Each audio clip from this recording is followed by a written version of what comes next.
Boa noite, amada igreja. Boa noite. Boa noite, amada igreja. Boa noite. Melhor, né?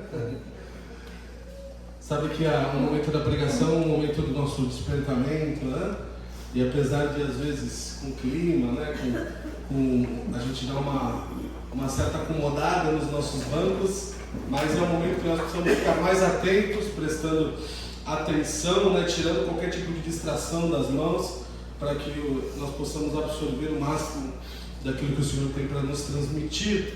É uma alegria estar com os irmãos aqui. De manhã eu estive ministrando aqui com os irmãos a aula. Aliás, foi uma aula muito abençoada. A participação dos irmãos, 4 parágrafos, né, pastor? O conteúdo de caráter cristão é muito grande, né? Muito abençoado. Se você não veio, sentimos falta de alguns irmãos pela manhã. Se você não tem vindo, não veio por algum motivo, não deixe de vir na Escola Bíblica Dominical, um momento onde nós podemos perguntar, interagir, né? A pregação à noite é abençoada também, mas é um momento de ouvir. De manhã, amados, é um momento onde a gente participa, é um momento onde a gente tira dúvidas, é um momento onde a gente cresce espiritualmente uns com os outros, né? De forma especial. Então venha. E de manhã eu pude expressar aqui também o agradecimento à igreja, aos irmãos, pela recepção da minha família. A minha esposa já logo iniciando o trabalho com as crianças. Hoje ela está substituindo o irmão Demetrios e a sua esposa, que não puderam vir, mas o trabalho inicia em outubro na escola bíblica, e a gente, juntamente com o pastor Zé Carlos, claro, a igreja entende que trabalhar com crianças é a base, né, de nós podermos crescer como igreja, né? Esse trabalho é muito importante, nós vamos nos esforçar para isso, contamos com a ajuda dos irmãos. E pensando em tudo isso, queridos, no nosso trabalho, na nossa vida com Deus, aliás, essa semana foi uma semana bem conturbada, muitas notícias, muitas coisas acontecendo, né? Notícias inclusive trágicas, né? Mortes, assassinatos e coisas que a gente não gosta de ouvir, mas que faz parte do nosso dia a dia. E nós, como crentes, como servos de Deus, como discípulos de Jesus Cristo, nós não podemos ficar aquém disso. Nós precisamos nos informar, nós precisamos interagir, nós precisamos nos posicionar diante do que está acontecendo. A palavra de Deus, ela não tem partido, a palavra de Deus, ela não tem lado. A palavra de Deus, ela é única. É uma linha que ela vem diretamente do trono de Deus para nos instruir, para nos capacitar. E o povo de Deus nessa hora precisa se unir, precisa trabalhar junto, precisa estar no mesmo foco. O nosso país está passando por momentos difíceis, o mundo está, né, com princípios que nós prezamos, amados, que nós valorizamos sendo abalados, com questões que envolvem política, que envolvem uma série de fatores, mas que são princípios inegociáveis da palavra de Deus, estão sendo feridos, estão sendo maculados pela sociedade, e logo, amados, essa perseguição vai chegar às nossas portas. Não pense que isso vai ficar só em Brasília. Não pense que isso é uma questão de direita ou de esquerda.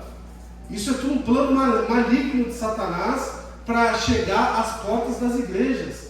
Porque a única coisa que prevalece sobre as portas do inferno é a igreja.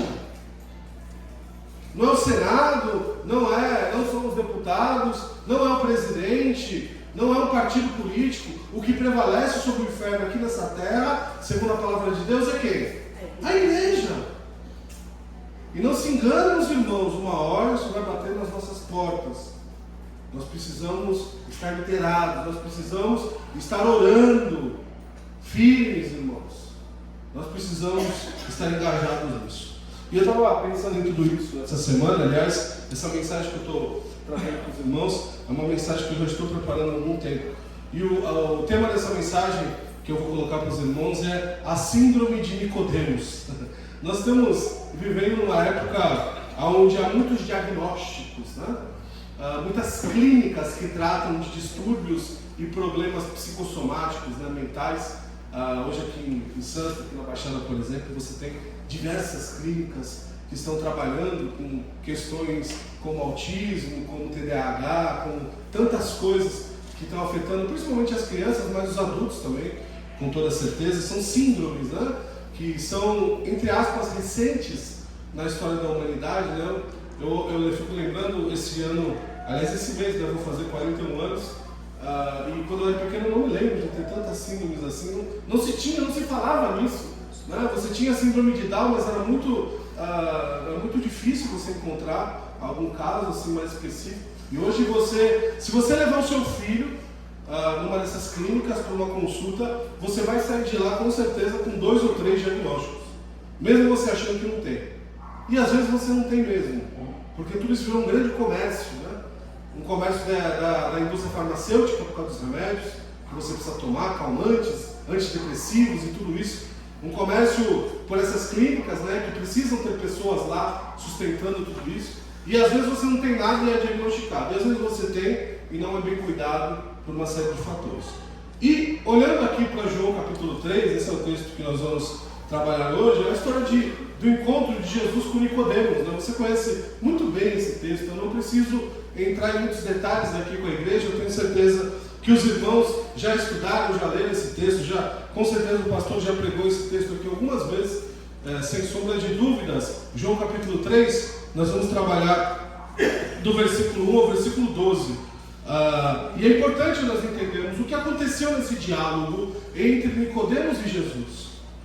Porque, diante do cenário que nós vivemos hoje, não era muito diferente do que acontecia naquela época, com as devidas proporções de tempo e localidade que eles tinham ali. Você vê ali um controle emocional, um controle religioso, um controle mental sendo usado para arrebanhar pessoas que eram feitas pelos fariseus, pelos saduceus, pelos mestres da lei. E eles que determinavam quem estava endemoniado, eles que determinavam quem ia ser ajudado, eles que determinavam quem estava seguindo realmente os preceitos da lei de Deus ou não. Não é muito diferente do que acontece hoje. E Nicodemos, quando ele chama Jesus para conversar, ele tinha no seu coração uma pretensão, que nós percebemos claramente aqui nessa conversa, de tentar manipular o Senhor Jesus. Porque o Senhor Jesus estava dando muito trabalho. Ele tinha acabado de começar o seu ministério, mas ele já estava dando muito trabalho para aqueles homens religiosos. Porque o que Jesus fazia não feria em nada a lei, mas ia completamente contra aquilo que eles pregavam. E Nicodemos, como era um mestre, né, como ele é chamado, um doutor, ele era um homem, um líder no meio ali dos religiosos daquela época. Ele deve ter sido pincelado em alguma reunião e falar: vá lá então você conversar com ele, vá lá você tentar indagá-lo, tentar pegá-lo em alguma coisa. Só que Nicodemos, ele também era um homem safo, inteligente. E ele falou: eu não vou conversar com Jesus durante o dia, eu vou conversar com Jesus à noite, num encontro mais reservado, porque eu preciso me conter com algumas coisas. Eu vou ler com vocês os 3 primeiros versículos. Vamos lá, João capítulo 3. Vou ler os 3 primeiros versículos para os irmãos e no decorrer da mensagem a gente vai trabalhando os outros até o versículo 12, tá? João 3, 1, 2 e 3. Diz assim então a palavra do Senhor: havia um fariseu chamado Nicodemos, uma autoridade entre os judeus. Ele veio a Jesus à noite e disse: mestre, sabemos que ensinas da parte de Deus, pois ninguém pode realizar os sinais miraculosos que estás fazendo, se Deus não estiver com ele. Em resposta, Jesus declarou: digo-lhe a verdade, ou em verdade te digo, ninguém pode ver o reino de Deus se não nascer de novo. Obrigado, Senhor, pela tua palavra. Nos ensina um pouquinho mais essa noite, em nome de Jesus. Amém. Eu quero então propor aqui para vocês que nós façamos uma autoanálise da nossa vida com Deus e principalmente da nossa vida espiritual. Essa é a minha proposta nessa mensagem. Que essa síndrome de Nicodemos, como eu nomeei no título dessa mensagem, que na verdade é um diagnóstico de tudo aquilo que ele estava passando, e nós vamos detectar aqui em nossas vidas, que você faça uma análise, juntamente com essa síndrome de Nicodemos, desses textos, e que nós possamos determinar agora, não se você tem alguma síndrome mental, mas se você tem alguma síndrome espiritual. E a pergunta que eu quero trazer para vocês: se o Espírito Santo pudesse analisar a vida de vocês, como a clínica faz a parte mental, mas se o Espírito Santo pudesse analisar agora a vida espiritual de cada um dos irmãos, a pergunta é: que diagnóstico o Espírito Santo de Deus teria da sua vida espiritual? Seria um diagnóstico abençoado? Seria um diagnóstico que você vive de acordo com os preceitos de Deus? Ou seria um diagnóstico cheio de síndromes, cheio de coisas que precisam ser melhoradas e colocadas diante do Senhor? Eu quero que você faça essa pergunta para você de forma sincera. Porque, na verdade, essa pergunta que eu estou fazendo é aquilo que o Espírito Santo de Deus faz a todo momento em nossas vidas. Ele está sempre nos analisando, Ele está sempre habitando dentro de nós. Nós vimos aqui pela manhã hoje, falando sobre o caráter cristão, como o Espírito Santo de Deus habita em nossas vidas de forma ininterrupta, de forma plena, sempre. Não existe um momento, um hiato de tempo onde o Espírito Santo dá um tempo, vai passear, ou ele pede licença, eu vou dar uma saidinha, pode ficar à vontade para você fazer o que você quiser e depois eu volto. Não existe isso. Ou você tem uma vida com Deus ou você não tem. Ou você vive com o Espírito Santo do Senhor ou você não vive. Jesus não quer ninguém meia boca, Jesus não quer ninguém em penduricalhos. Jesus, ele quer filhos e filhas. Jesus quer servos e servas. Jesus quer discípulos que sirvam a Ele e louvem o nome dEle.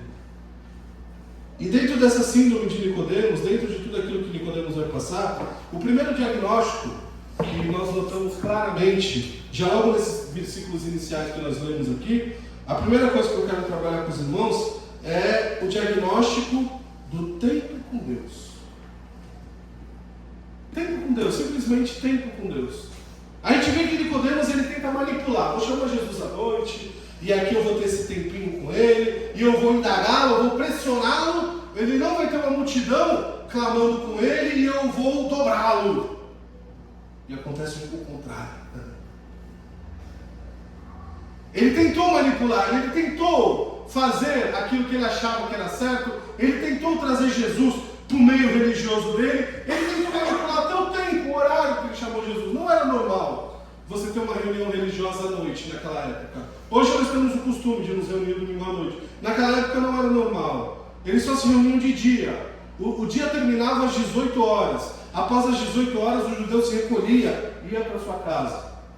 Para ele chamar Jesus para conversar à noite, é porque ele tinha alguma coisa em mente. Ele queria manipular a situação. Ele não queria público. E esse tempo com Deus que ele tentou manipular, e esse tempo com Deus que ele estava tentando conter ali para trazer Jesus para ele e abafar o que Jesus estava fazendo, muitas vezes é aquilo que nós tentamos fazer com Deus, amados. Porque a pergunta que eu posso fazer para você é: qual é o tempo com Deus que você tem tido? Se é que tem tido. Ah, pastor, eu vou na igreja no domingo. Esse é o seu tempo com Deus? Veja que eu até falei aqui, que chamei os irmãos para estarem participando da escola dominical. Às vezes nem na escola dominical a gente vem. Nicodemos era um mestre da lei, um homem condecorado, um homem reconhecido. Mas o que parece é que ele queria escolher, ele queria esconder o que ele ia fazer com Jesus, o tempo que ele ia ter com Deus, a forma como ele iria fazer, como às vezes a gente faz também. Eu vou ler a palavra naquele momento. Aí chega naquele momento, não, toca o telefone, alguém me liga, eu tenho outra coisa para fazer, deixa que eu leio no outro dia, e no outro dia, e no outro dia. Eu tenho meu momento de oração. Aí vem o vizinho, aí vem filho, aí vem neto, aí toca o telefone. Ah, hoje não deu, Senhor, amanhã eu faço. E aí não faz nada. Essa síndrome, esse diagnóstico que nós precisamos ter, para ver se nós não temos essa síndrome que Nicodemos tinha, que era esse distanciamento de Deus, na verdade. Esse primeiro diagnóstico, que é o tempo com Deus, é uma coisa que nós precisamos trabalhar. Nós precisamos, amados, ter o nosso tempo com Deus diariamente. Nós precisamos. Será que também nós não estamos tentando escolher? Será que também nós não estamos tentando controlar o nosso tempo com Deus? Manipular?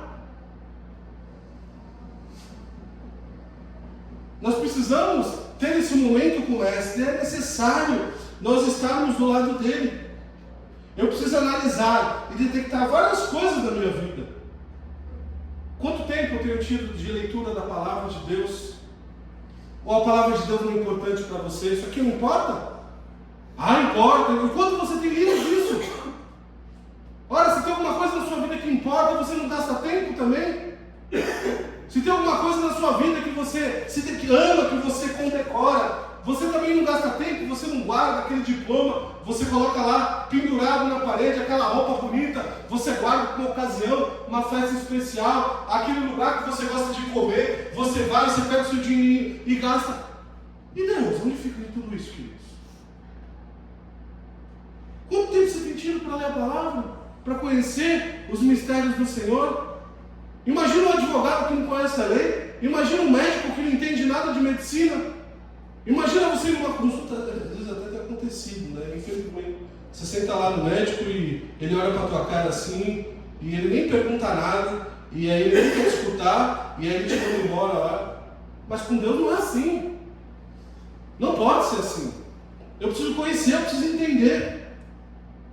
Quanto tenho, analisando esse momento de tempo com Deus, quanto tempo eu tenho participado das programações, dos cultos que nós temos na igreja, com os irmãos, da comunhão com os irmãos. Veja como nós falamos de cultos, de programações, de evangelismo, como o irmão Adeus está falando da semana de oração que a irmã Regina mandou para todo mundo. Amados, quando a igreja faz isso, não significa que você está fazendo um ato religioso.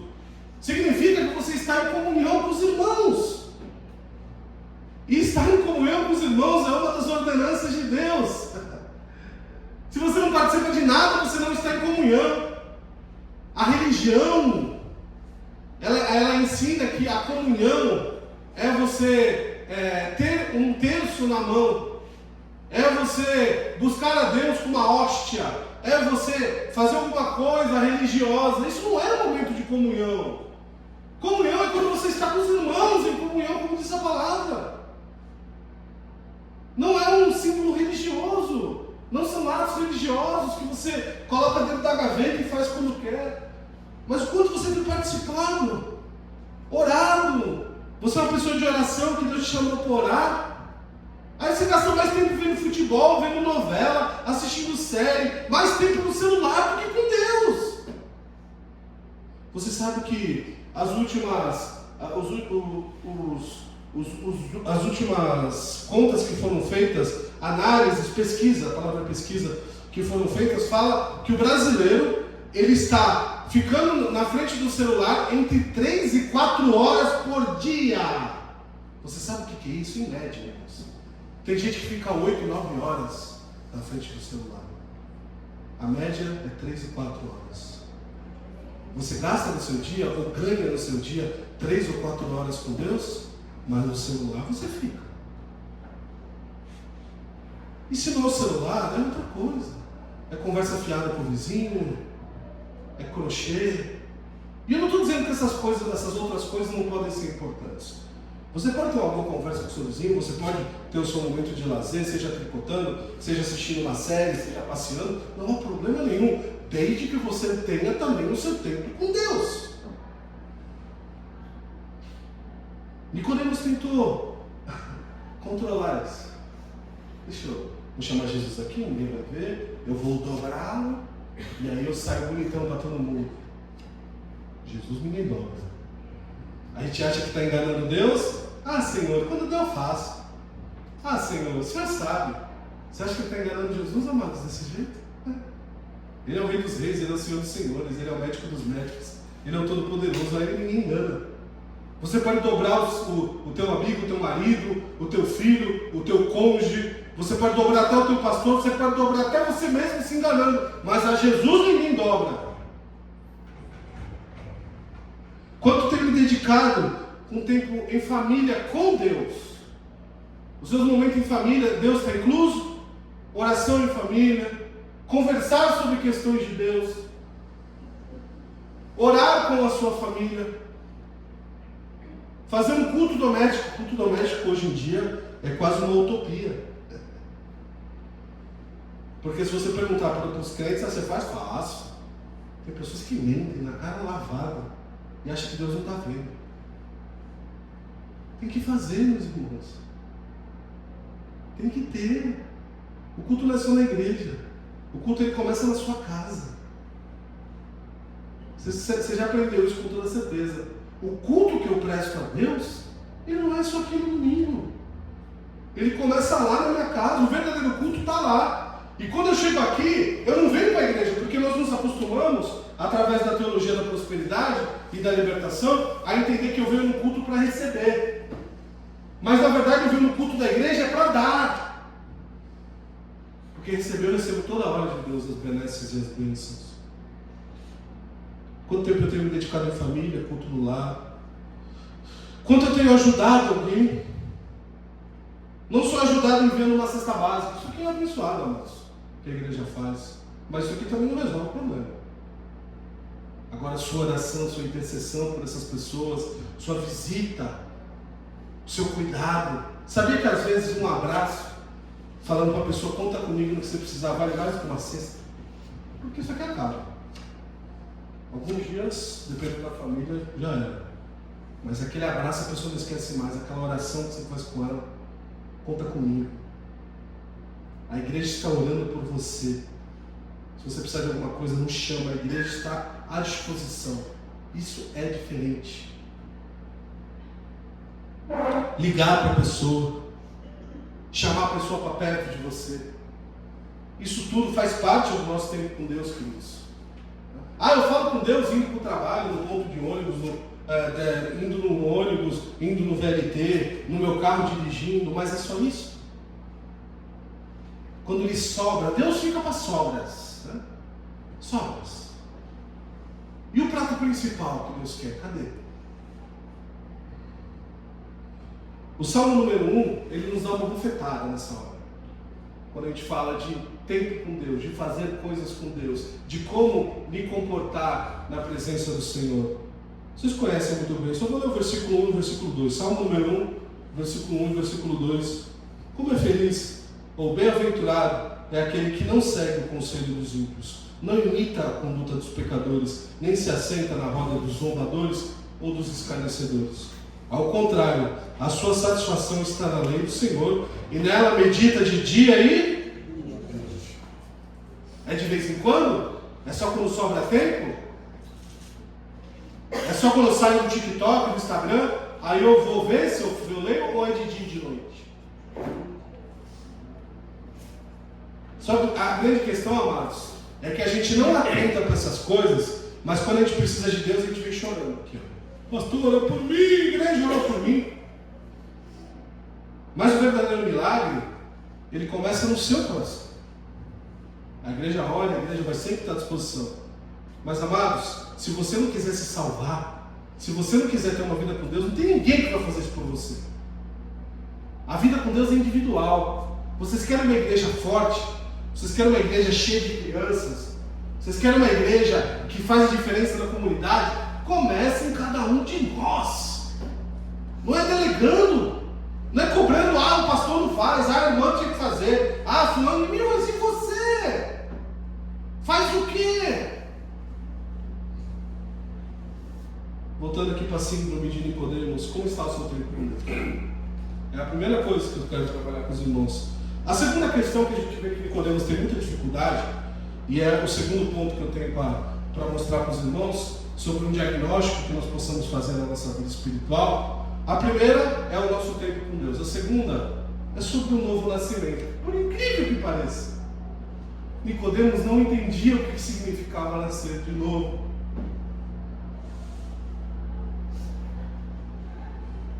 Ele era um mestre da lei, irmãos.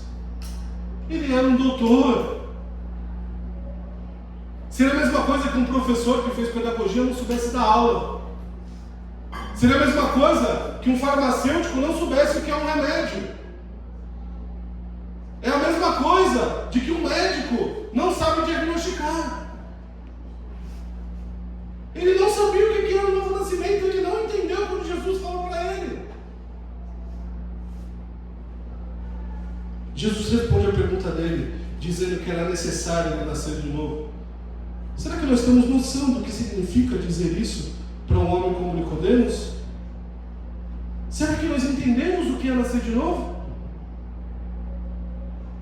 O que significa o novo nascimento? Ou nós sabemos somente a cartilha disso? Se Jesus estivesse aqui hoje, A pergunta novamente, a primeira foi no tempo com Deus, agora na questão de nascer de novo. Será que nós nos encaixaríamos como homens e mulheres nascidos de novo? Ou nós estamos ainda no tempo da escuridão? Ou nós estamos meio a meio?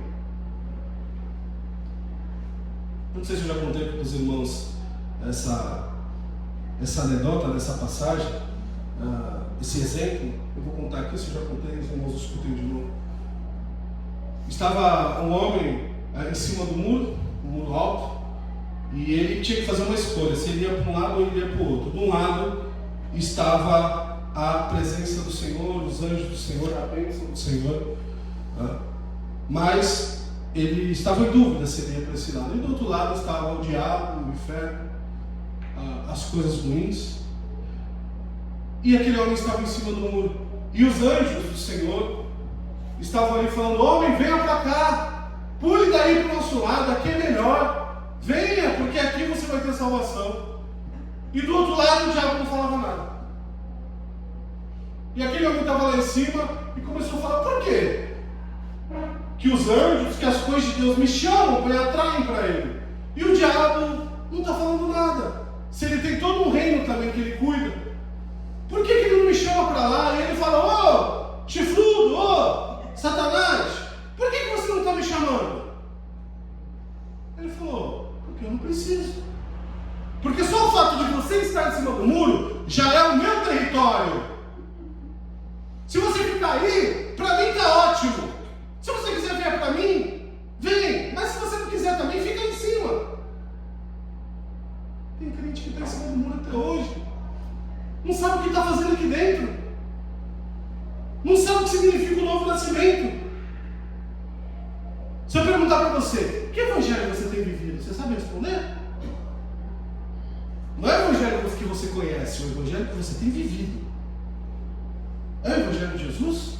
Ou ele está maculado, misturado com as coisas do mundo? Quando a gente pega o Salmo 23, por exemplo, e as pessoas gostam muito do Salmo 23, né? Nós também. Deixam aberto nas suas casas, assim, igual está a minha Bíblia, no Salmo 23 ou no Salmo 91, né? Você entra lá, está lá: o Senhor é meu pastor e nada me faltará, né? Não entenderam nada desse salmo ainda. Nada me faltará, como se fosse uma mantra. Ele me protege, ele cuida. Mas não entenderam o salmo ainda. Porque antes do nada me faltará, está escrito o quê? O que está escrito, irmãos? Como é que começa o salmo? O Senhor é o meu pastor. E aí a pergunta: Jesus tem sido o meu pastor? Eu tenho sido guiado, ensinado por Ele? Eu obedeço ao meu pastor? Eu vivo para Ele? Se sim, ótimo! Nada me faltará. Ele cuidará de mim. Eu andarei por pastos verdejantes, como diz a continuidade. Porém, e aí seja honesto, hein? Se Jesus não tem sido seu pastor, não me venha falar que Ele cuida, que você serve, que você é crente, que nasceu na igreja, porque não adianta. Porque Ele cuida, Ele abençoa quem é filho, quem está com Ele. Eu preciso entender isso. E eu preciso tomar minhas decisões. O que tem me influenciado nos dias de hoje? A moda gospel? As músicas do mundo? As músicas gospel do mundo? As tendências gospel do mundo? Ou a palavra de Deus? Ah, pastor, mas aquela igreja enche, né? Olha como ela está cheia, estou toda de preto, né? Parece um cemitério. Mas isso salva as pessoas? Ah, é para atrair. Mas será que isso atrai realmente discípulos de Jesus Cristo? Isso forma discípulos de Jesus? Ou é um aglomerado de gente que fica tudo amontoado, pulando e gritando, não sabe nem de onde vem nem para onde vai? Isso salva alguém, amados? Que palavra tem sido ministrada ali?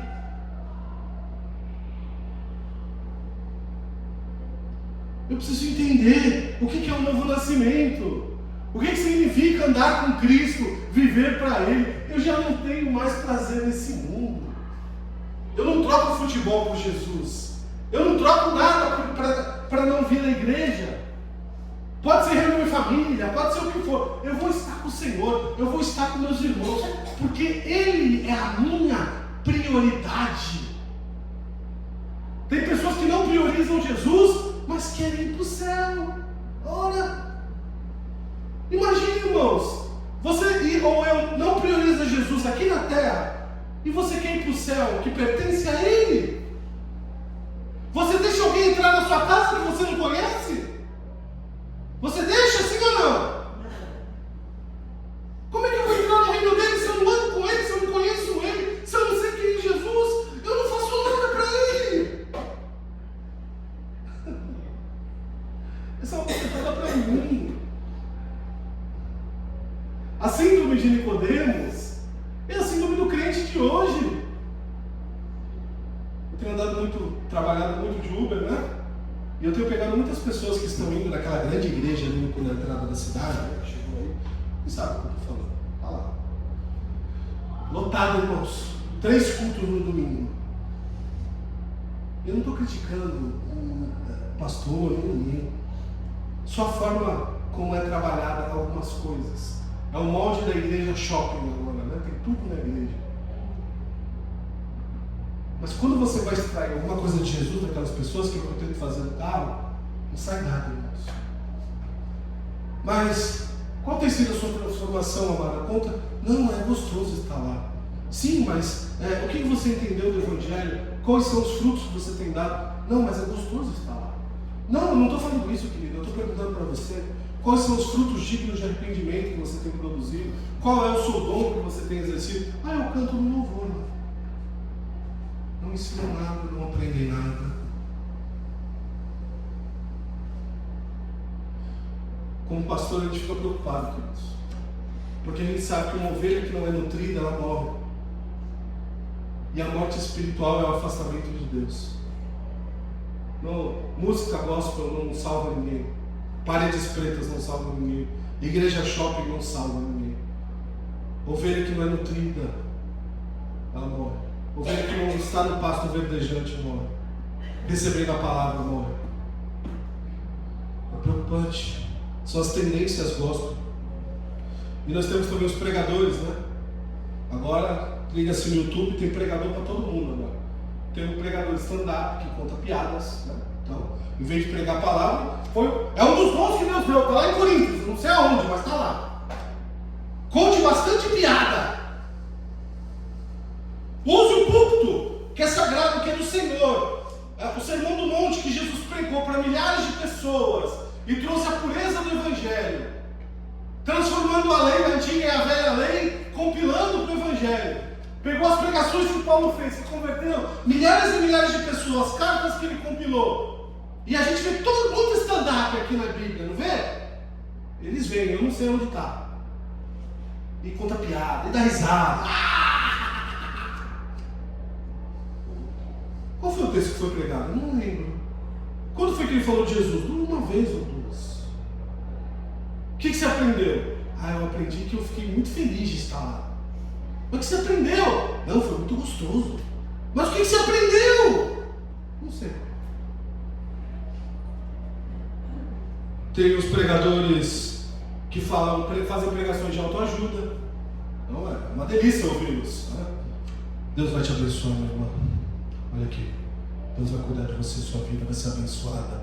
Você é uma bênção, você é linda, você é maravilhosa, você é uma pessoa que Deus vai... Eu nunca vi Jesus falar isso para ninguém. Jesus, ele confrontava. Jesus pegou Pedro e dobrou ele. Você não vai me negar, mas vai me negar e vai ser 3 vezes. Só para você deixar de ser falastrão. Isso não quer dizer que eu não vou elogiar a irmã, que eu não vou ver o lado positivo. Isso não é isso, irmãos. Mas o púlpito, a palavra, é para exortar, é para chamar atenção, é para trazer o irmão para cá. É para torcer o irmão ficar a semana toda lembrando da síndrome do Nicodemos. Da pregação que o pastor trouxe na semana passada, eu não estava aqui, mas eu tenho certeza que os irmãos lembram, eu espero que sim. É para isso que a gente está aqui. Eu sei que não é das mais agradáveis em escutar, mas eu prefiro não ser tão agradável e pregar a palavra do que ficar pregando coisas que as pessoas gostam e depois ter que responder para ele. Porque Deus levantou pastores para pregar o Evangelho. Pregadores palestrantes, né? Escolhe um tema e escolhe aquele tema. Púlpito não é para palestra. E o principal, que é o pior, é a pregação do Evangelho sem cruz. Não fala de Jesus nunca, arrependimento muito menos, ressurreição, não sabe nem o que é isso. Mas ficou falando lá, contando uma história de Daniel, aí conta a história, que também não tem problema nenhum, desde que você traga a pessoa para a cruz. Quando a gente estuda homilética, o pastor sabe, se você já fez teologia, você sabe. Toda pregação, seja do Antigo ou do Novo Testamento, ela tem que voltar para a cruz. Se ela não volta para a cruz, ela não serviu para nada. Porque história do Antigo Testamento, qualquer pessoa pode falar. Agora, a pregação do Evangelho, você pode falar Gênesis, Apocalipse, você pode falar, mas tem que voltar para a cruz. Tem que vir para Jesus. Porque Jesus, quando se pendurou na cruz, quando ele ressuscitou, ele nos atraiu, diz a palavra. E a pregação tem que nos atrair também. O apóstolo Paulo, ele diz assim, Gálatas capítulo 1, versículos 6, 7 e 8, ele diz assim: admiro-me muito que vocês estejam abandonando tão rápido aquele que o chamou pela graça de Cristo e seguindo outro evangelho, que na realidade não é o evangelho. O que ocorre é que algumas pessoas estão perturbando, querendo perverter o evangelho de Cristo, mas ainda que nós, ou um anjo que do céu, pregue um evangelho diferente daquele que nós pregamos, que seja anátema ou amaldiçoado, algumas versões. O apóstolo Paulo fala, que pena. Eu fiquei algum tempo aí com vocês, pregando, ensinando, formando líderes, formando departamentos da igreja, ensinando, formando. E aí eu vou embora. Que pena que vocês estão vendo uma coisa que não é o evangelho. Estou ensinando para vocês o que eu não ensinei. Aliás, quando forem ensinar isso, que seja anátema. Pode falar, pode colocar Jesus no meio, pode se vestir até de Jesus, colocar cabelão, nem sei se Jesus tinha cabelão. Mas se não tiver a cruz, se não tiver arrependimento, se não tiver novo nascimento, anátema. Os verdadeiros crentes estão sendo substituídos por homens e mulheres seculares que gostam demais desse mundo. Gostam demais. Gostam. São apaixonados pelas coisas desse mundo.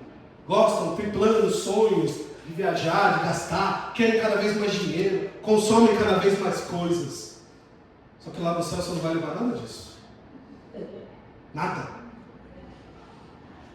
Dinheiro, investimento que você tem guardado, vai ficar tudo aí. E olha, se você morrer, é capaz dos seus filhos brigarem por causa desse dinheiro aí.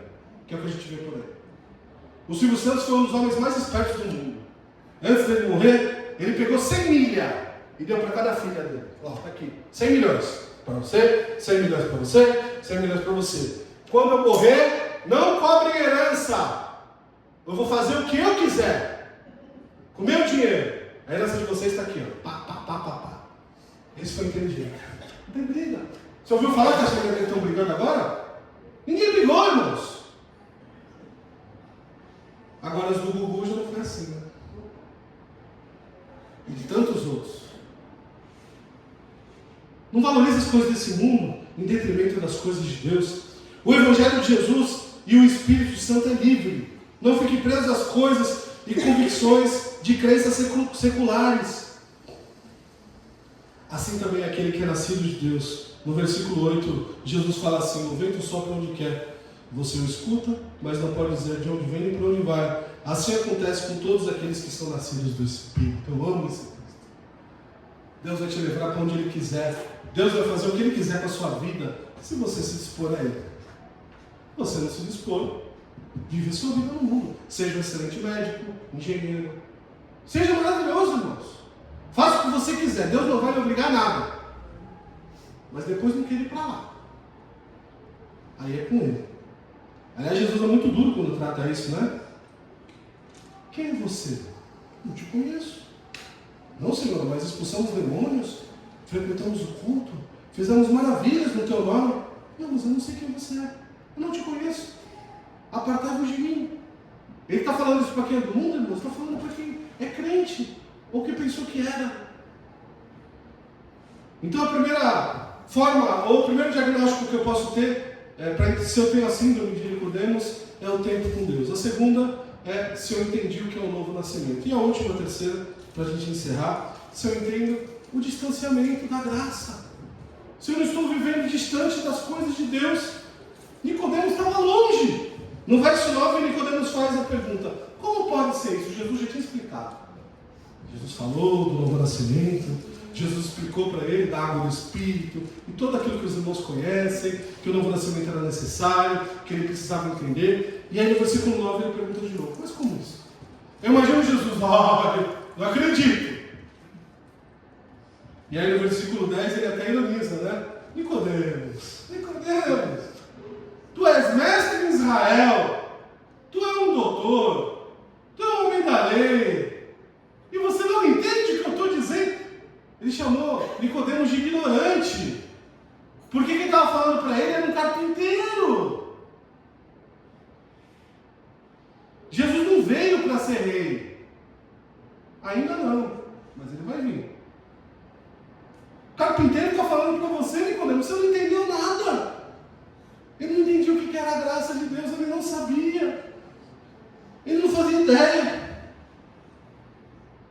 Jesus explica que essa graça que precisamos alcançar, ela é demonstrada pela nossa vida, pelo nosso testemunho, pelo aquilo que nós somos com Deus, pela nossa vida com Deus, o nosso dia a dia. Não é pela nossa religião: eu sou evangélico, eu sou católico. Não é por isso. Isso é sua nomenclatura. Inclusive, nas pesquisas já tem os evangélicos não praticantes, já tem. Antigamente eram os católicos. Você é católico, eu sou, mas não praticante. Não vou da igreja católica, só fui batizado lá. Agora já tem crentes não praticantes, que não vão mais à igreja, que não precisa mudar de vida. Continuam fazendo as mesmas coisas, com as mesmas companhias, do mesmo jeito, com o mesmo palavreado, da mesma forma, usando as mesmas roupas, não dedicando nada a Deus. É o crente não praticante. E acha que isso é normal. Só que Jesus não pensa assim. Lucas capítulo 9, do 23 ao 25 diz assim, Jesus dizia a todos, era uma pregação constante de Jesus: se alguém quiser vir após mim, quiser me acompanhar, negue-se a si mesmo, diariamente tome a sua cruz e siga-me. Não é aproveitem o mundo, assistam a séries, sejam eloquentes na profissão de vocês. Isso tudo é secundário. Se você quiser me acompanhar, se você quer ser meu discípulo, negue-se a si mesmo, tome a sua cruz diariamente, siga-me, todos os dias. Pois quem quiser salvar a sua vida, você quer ter uma vida sua, você vai precisar perdê-la. Mas quem perder a sua vida por minha causa, esse a salvará. Pois que adianta o homem ganhar o mundo inteiro e perder a sua alma? Tem crentes que andam por aí sem alma, já entregaram a sua alma para Satanás. Imagina, pastor, isso é um absurdo. Pois é, não sou eu que estou dizendo isso. Se a pessoa não se dedica a Deus, ela não tem uma vida com Deus, ela está entregando a sua alma a Satanás. Porque esse mundo já é um maligno. O imperador desse mundo é Satanás. É ele que coloca todas essas distrações para as nossas vidas. O homem se distancia de Deus, pois não quer pagar o preço carregando a sua cruz. Muito pelo contrário, queremos viver o máximo das benécias desse mundo. Nicodemos queria. Ele queria. E ele não entendia nada do que era graça. Ele não dava tempo com Deus. Ele não entendia nada de novo nascimento. Ele não tinha uma vida transformada. E ele não entendia o que era graça. O que era isso? Nicodemos queria saber e viver as coisas espirituais através da religião. Vem aqui, toma a ceia, dá o dízimo, participa de alguns cultos, é batizado, tá bom, não é isso. Nada disso salva. O pastor não salva, eu não salvo, a igreja não salva. Quem salva é Jesus, irmãos. E uma coisa que eu queria falar com os irmãos para a gente poder terminar, é que Jesus está voltando. Ele está voltando. João capítulo 3, versículo 12. Eu lhes falei essas coisas terrenas e vocês não creram. Como vocês crerão se eu lhes falar de coisas celestiais? Jesus falou de coisas simples com ele e ele não entendeu nada. Como é que ele vai começar a falar de coisas celestiais se ele não entende nem as coisas simples? Se nós não vivemos o evangelho simples de Jesus, como é que nós iremos provar das coisas celestiais? A síndrome de Nicodemos, o tempo com Deus, o novo nascimento e o distanciamento da graça que Nicodemos teve, são as mesmas questões que nós temos hoje. Precisamos nos aproximar de Cristo para viver o evangelho e receber a dádiva suprema da salvação e habitarmos nas moradas celestiais. Você vai fazer uma escolha. Se você quer andar com Deus ou se você quer continuar nesse mundo. Se você quer servir o Senhor ou se você quer ter uma vida muito legal nesse mundo. Eu falo isso, queridos, porque servir a Cristo pode significar você entregar o seu tempo para Ele, os seus sonhos para Ele. Eu tinha outros sonhos antes de entregar minha vida para Jesus. Eu entreguei minha vida para Jesus com 18 anos. Meus sonhos mudaram. Hoje minha família é dele, minha esposa, meus filhos, meu tempo é dele. Você está disposto a mudar também? Vamos orar? Coloque o coração diante de Deus agora. Eu quero que você reflita sobre a síndrome de Nicodemos. Se você tem dado o tempo devido a Deus, se você tem entendido o que é o novo nascimento, se você entende o que é a graça. Se você está com alguma dificuldade, tem essa síndrome que Nicodemos tinha, entregue ela a Deus agora. Não faça igual Nicodemos, despeça a Jesus, boa noite e até logo. Não. Fala assim, ao contrário, Jesus, vem aqui habitar em mim. Eu tenho tantos anos de igreja, mas eu acho que eu não entendi ainda. Ou, Senhor, eu dei um tempo com o Senhor aí, eu acho que eu preciso voltar, né? Eu tenho vindo na igreja, mas eu preciso voltar, Senhor. Eu preciso te servir com alegria, eu preciso parar de olhar o umbigo dos irmãos, eu preciso olhar para o meu. Eu preciso cuidar mais da minha família, eu preciso orar mais na minha casa. Eu preciso ter um culto do lar, Senhor. Eu preciso me dedicar mais no meu tempo a Ti. Eu preciso ser usado mais na Tua obra. Senhor, eu tenho um dom. Eu tenho 2, eu tenho 3 dons que o Senhor me deu e eu não tenho usado direito. Como foi dito aqui pela manhã, se eu fizer somente aquilo que eu fui incumbido, eu serei chamado de inútil. Eu tenho que fazer mais do que o Senhor me incumbiu. Eu não tenho feito nem o que o Senhor me incumbiu. Quais são as síndromes que vocês têm e precisam mudar diante de Deus? Vamos orar. Obrigado, Senhor, por estarmos aqui esta noite, ó Deus. Obrigado pela Tua palavra. Obrigado porque o Senhor tem cuidado de nossas vidas.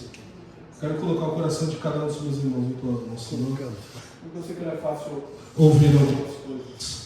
Eu sei que não é fácil, Senhor, nós nos confrontarmos, mas é necessário. Porque o Teu Evangelho, Pai, são para os Teus escolhidos, ó Deus. Para aqueles que servem a Ti com alegria. Aqueles que estão dispostos a pagar o preço, Senhor, carregar a cruz. E eu peço que o Senhor analise o coração de cada um dos meus irmãos, a começando o meu aqui.